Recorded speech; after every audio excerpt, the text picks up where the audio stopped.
শেখ হাসিনা সরকারের পতনের পর পালিয়ে যান সাবেক এসবি প্রধান ও আওয়ামী লীগের দোসর হিসেবে পরিচিত পুলিশ অফিসার মনিরুল ইসলাম। আত্মগোপনে থাকা এই সাবেক পুলিশ কর্মকর্তা হঠাৎ ফেসবুকে উদয় হয়ে বললেন, সত্যি সেলুকাস, কি বিচিত্র এই দেশ।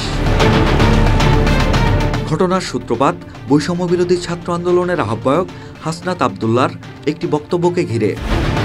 এখনও অনেকে আমাদের অভ্যুত্থানকে মেনে নিতে পারেনি, সেজন্য পুলিশ, বিচার বিভাগ ও সচিবালয়ে আমাদের বিরুদ্ধে ষড়যন্ত্র করা হয়েছে।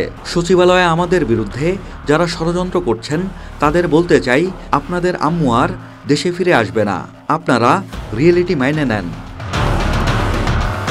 মঙ্গলবার 31 ডিসেম্বর সন্ধ্যায় রাজধানীর কেন্দ্রীয় শহীদ মিনারে মার্চ ফর ইউনিটি সমাবেশে আওয়ামী লীগের দোসর, ফ্যাসিস্ট সচিব ও সরকারি কর্মকর্তাদের উদ্দেশ্যে এসব কথা বলেন হাসনাত আবদুল্লাহ। এরই প্রেক্ষিতে সেই রাতে নিজের ভেরিফাইড ফেসবুক পেজে সাবেক এসবি প্রধান লেখেন, সত্যি সেলুকাস, কি বিচিত্র এই দেশ। জবাবে সেলুকাস, আপনি রিয়েলিটি মাইনা নেন স্যার। বিসিএস 15 ব্যাচের এই সাবেক পুলিশ কর্মকর্তা মনিরুল ইসলামের বাড়ি গোপালগঞ্জের মকসুদপুরে। তিনি শেখ হাসিনা সরকারের আমলে পুলিশের সবচেয়ে প্রভাবশালী কর্মকর্তাদের একজন।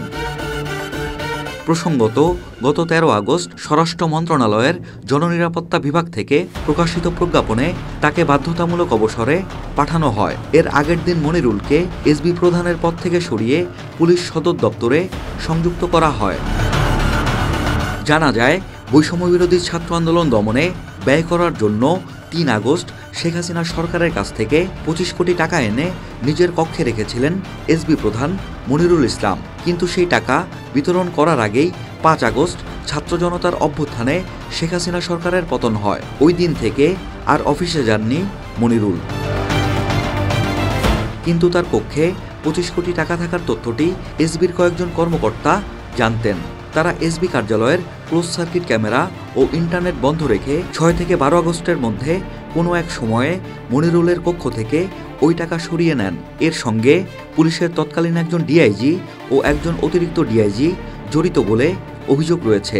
এ বিষয়ে গণমাধ্যমে খবর বের হওয়ার পর পুলিশ সদর দপ্তর তদন্ত কমিটি গঠন করে।